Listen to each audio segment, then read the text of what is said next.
Salut à tous, j'espère que vous allez bien. On continue cette série de vidéos pour manger la crise immobilière. Donc ce qu'on va voir là, c'est comment surmonter la crise immobilière qui arrive. J'ai déjà fait une première vidéo parce que c'est une série, je développe vraiment tout un raisonnement. Donc si vous ne l'avez pas vu, je viens de la publier, c'est la précédente. Allez dans le menu principal de la chaîne, abonnez-vous au passage, comme ça vous ne louperez pas ce qui arrive et regardez cette vidéo, c'est vraiment un enchaînement. Donc là, on va parler de surmonter la crise immobilière qui arrive et la crise d'une manière générale, mais vous savez, ma spécialité c'est l'immobilier. J'en fais depuis 2009 maintenant. J'ai commencé en plein milieu de la crise des subprimes et des conséquences qui ont eu lieu en France. Donc j'ai été biberonné en quelque sorte à la crise. Moi je ne m'en rendrais pas compte, mais j'ai commencé l'immobilier en pleine crise.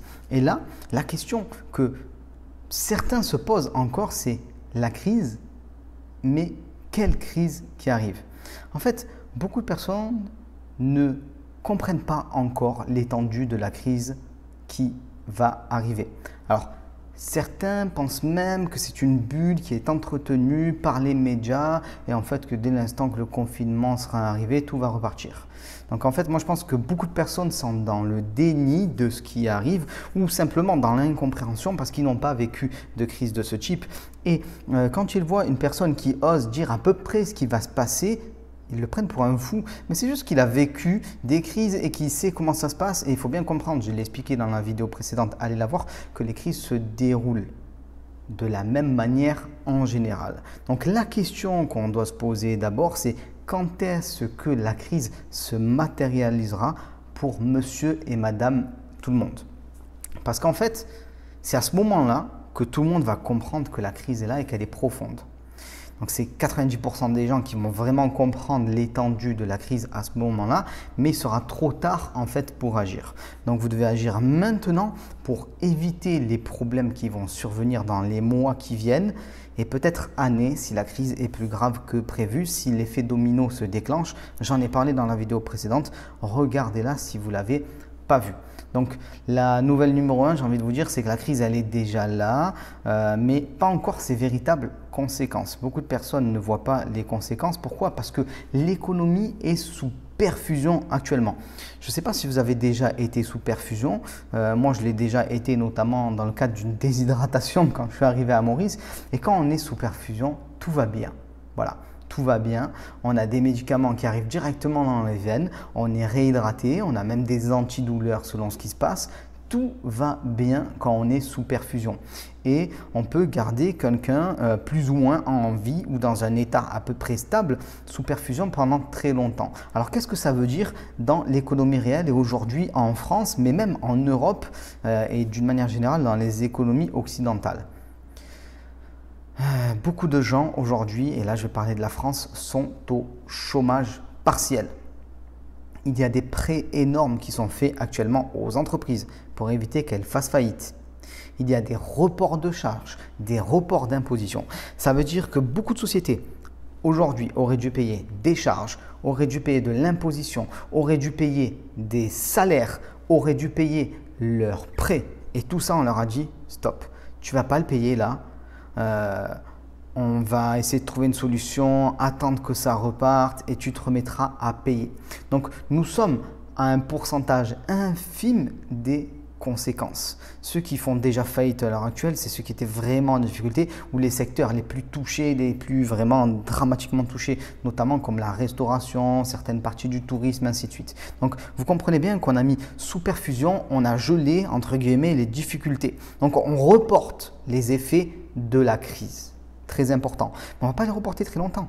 On parle de quelques mois. Voilà, pas plus que ça. Donc, ça va se dérouler. On peut donner l'exemple des chômeurs aux USA. Et après, je vais vous donner les 3 phases que vous devez suivre si vous voulez sortir gagnant de la crise. Donc, ça va être une vidéo un peu plus longue que d'habitude, mais c'est pour votre bien, j'ai envie de vous dire. Donc, aux USA, par exemple, actuellement, on dit qu'il y a eu plus de 30 millions de chômeurs en quelques semaines. Et c'est vrai que c'est énorme. Donc, c'est vu comme étant dramatique. Mais en France, c'est pareil, ou presque. La seule différence, c'est qu'aujourd'hui, on a des chômeurs partiels. Alors, je crois qu'il y a plus ou moins un tiers, je ne me souviens plus du chiffre exact, je regarderai, plus ou moins un tiers des personnes qui sont au chômage partiel actuellement. Donc, ça représente des millions de gens. Mais s'il n'y a ne serait-ce que 10 à 20% de ces personnes-là qui ne retrouvent pas leur poste une fois la crise finie, c'est des centaines de milliers, voire des millions de chômeurs en plus. Donc, chômeur partiel aujourd'hui, chômeur total demain. Voilà, il faut le comprendre ça. Et il ne faut pas mal le prendre aussi, il faut juste le comprendre et gérer. Par exemple, il y a un des membres dans mon mastermind qui avait des salles de sport, qui les a vendues et qui maintenant a des locataires puisque ces salles de sport sont gérées par d'autres personnes. Il a gardé les murs et il encaisse les loyers. Et il pense qu'un de ses locataires va faire faillite. Et ça l'a vraiment embêté évidemment parce qu'il se dit, bon déjà le gars va faire faillite et en plus de ça, moi je vais perdre mon loyer. Donc sur le coup, il était énervé et il se demandait si ça n'allait pas avoir des conséquences dramatiques pour lui. En tout cas importante. Mais ce qu'il se dit, c'est comment je vais me servir de ça pour rebondir. Voilà ce qui est important, c'est ça l'état d'esprit. Là, obligatoirement, vous êtes ou certains sont dans des situations très délicates et vous devez vous servir de ça pour rebondir. Donc, il y a 3 phases pour pouvoir surmonter la crise immobilière et surmonter la crise d'une manière générale qui arrive. Donc, la première phase, c'est la préservation de vos acquis, les arbitrages et la résilience. Donc, c'est cet ensemble-là. Voilà. Pour sortir gagnant de la crise, il ne faut pas tout arrêter ou attendre. Il faut faire des choix. Voilà. Alors, déjà, le premier choix, et ça peut paraître fou, c'est qu'il faut continuer à investir dans les dépenses d'avenir en fait. Moi, par exemple, je continue plusieurs investissements immobiliers actuellement, alors que je pourrais me dire, oh là là, autant attendre une petite année et on verra plus tard. Non, là j'ai 850 000 euros plus ou moins d'investissement en cours. Je continue à investir, je continue mes dépenses d'avenir quoi qu'il arrive. Alors selon le type de société que vous avez, les dépenses d'avenir, ce n'est pas forcément la même chose. Des fois, ça peut être embaucher quelqu'un qui va gérer le personnel. Par exemple, c'est une dépense d'avenir, ça peut être beaucoup de choses. Donc, continuer ces dépenses-là, c'est très important. Évitez les dépenses, évidemment, superflues. Par contre, il va falloir tailler dans le gras, ce qui ne sert à rien. Voilà, c'est comme quand vous voulez vous affûter physiquement, vous diminuez le gras puisque ça vous rend plus lourd et ça vous empêche de bouger et vous maximisez le muscle parce que ça vous donne de la force pour pouvoir bouger. Vous séchez en fait, comme disait un ancien ministre de l'Éducation nationale qui a malheureusement mal fini, il faut dégraisser le mammouth. Voilà, tout simplement. Donc, paix à son âme, parce que dégraisser le mammouth, cette phrase-là, les enseignants n'ont pas apprécié et il n'a pas tenu très longtemps son poste, certains s'en souviennent. Ensuite, il faut arbitrer. Voilà. Vous devez vendre ce qui doit être vendu, notamment en immobilier pour avoir du cash si besoin. Et il faut le vendre plutôt maintenant, il ne faut pas le vendre forcément dans 2 ans. Le cash, vous en avez besoin maintenant. Si vous avez beaucoup d'actifs, mais qui ne génèrent pas assez de cash, parce que vous n'avez pas de cash flow très important, notamment vous n'avez pas fait de très bons investissements, votre cash flow il est faible, un actif sans cash et sans cash flow en période de crise, il est inutile. Si tu as un truc qui vaut 300 000 euros mais il ne te rapporte pas un copec parce qu'il y a du crédit en face, c'est inutile. Alors oui, bien sûr, tu vas amortir ton capital et tu vas t'enrichir sur le long terme, il n'y a pas de problème à ce niveau-là, mais c'est finalement assez inutile en termes dans une crise comme celle-là et par rapport à ce qui se passe. Donc ça, c'est la phase numéro 1 de préservation des acquis, d'arbitrage et de résilience. Et pour pouvoir être résilient, il faut préserver votre épargne. Voilà. Alors, préserver l'épargne, ça veut dire quoi? Déjà, préserver l'épargne du risque bancaire. Voilà. Quand on entend que certaines banques actuellement font des centaines de millions d'euros de pertes sur les marchés parce qu'elles n'ont pas forcément investi comme il le faut, bon, ça donne pas trop envie, voilà, d'y avoir des comptes. Alors, je ne vais pas vous donner forcément le nom de ces banques-là. Je n'ai pas envie qu'on m'embête par la suite. Renseignez-vous. Il y a des banques qui souffrent plus que d'autres actuellement et il y en a d'autres qui souffrent un petit peu moins parce qu'elles sont moins exposées au marché, ainsi de suite. Donc, faites attention à ça. Je ne dis pas qu'il y a un risque de faillite bancaire en France. Personnellement, j'y crois pas trop parce que le gouvernement fera tout ce qu'il faut. Parce qu'en 2008, on a eu un exemple, l'exemple de Lehman Brothers, une banque qui s'est effondrée et qui a entraîné le monde dans la crise. Donc, une grosse banque française, et certaines banques françaises sont particulièrement énormes. Si elles venaient à s'effondrer, à faire faillite, ça entraînerait une crise européenne, c'est sûr, et une crise mondiale aussi. Donc, les gouvernements devraient faire ce qu'il faut à ce niveau-là. Mais quand même, faites attention aussi avec vos assurances vie. Concrètement, alors ça, renseignez-vous, vous allez voir, il y a beaucoup de textes de loi qui sont passés par rapport aux assurances vie, avec notamment la possibilité de geler vos assurances vie pendant un certain temps. Donc bon, ça veut dire que peut-être que tu ne pourras pas ressortir ton argent comme tu le veux, racheter ton assurance vie, comme on le dit, comme tu veux si c'est gelé. Et si tu en as besoin, parce qu'on est en crise, et parce que là on est dans la phase 1, préserver les acquis, l'arbitrage et la résilience, ben, si tu as besoin de ce cash-là, peut-être tu ne pourras pas le récupérer. Et si tu ne peux pas le récupérer, c'est peut-être du cash qui va te manquer. Donc fais sortir ce dont tu as besoin peut-être maintenant tout de suite, c'est important, et préservez-vous aussi du risque boursier. Ça monte, ça descend, voilà. On le sait, en bourse, on n'investit que ce dont on n'a pas besoin, c'est très important. La seule différence, c'est que vu l'étendue de la crise, on ne sait pas de quoi on va avoir besoin demain, donc c'est peut-être intéressant. Surtout qu'il y a eu un rebond des marchés dernièrement, et moi je pense que ça va encore baisser. Donc là, il y a eu un rebond, peut-être vous avez perdu beaucoup, c'est remonté, peut-être c'est le moment de sortir, de récupérer un petit peu l'argent dont vous avez besoin, de faire attention, de prendre vos pertes, comme on dit, s'il y a des pertes, et ce dont vous n'avez pas besoin, vous le laissez. Donc, on a dit ne rien faire ou tout arrêter n'est pas du tout une stratégie en crise et ça ne vous permettra pas de vous développer. La phase 2, c'est la continuité ou la modification de vos activités actuellement. Que ce soit en immobilier, que ce soit dans votre entreprise si vous êtes chef d'entreprise ou même si vous êtes salarié, c'est peut-être le moment là de faire des choix en fait et de passer à autre chose. Donc ce qu'il faut comprendre, c'est que vous devez continuer à exercer vos activités pour préserver votre capacité à produire, pour vous évidemment, et à emprunter dans le cadre de l'immobilier. Mais pour ça, vous allez devoir modifier vos activités actuelles pour les adapter au contexte. Voilà, c'est une obligation. Par exemple, les seuls restaurateurs qui tiennent à peu près en ce moment, souvent ils sont dans la configuration suivante. Ils ont mis au chômage partiel tous ceux qui pouvaient être mis au chômage partiel. Ils ont gardé une toute petite équipe réduite et ils font de la livraison à domicile et ils s'essayent de tenir comme ça.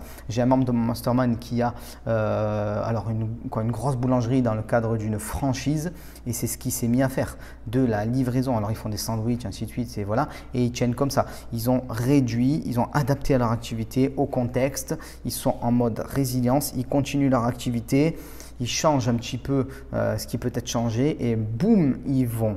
Dès que ça va reprendre, pouvoir repartir parce qu'ils auront survécu et certains de leurs concurrents n'auront pas survécu malheureusement. Je le répète, je ne suis pas content de la crise, personne n'est content de la crise, mais il y aura des gagnants, il y aura des perdants et c'est à vous de choisir de quel côté vous vous placez parce que le gouvernement n'a pas les moyens de vous rendre gagnant dans cette crise. Il a peut-être les moyens de vous éviter l'asphyxie totale et encore, je n'y crois pas.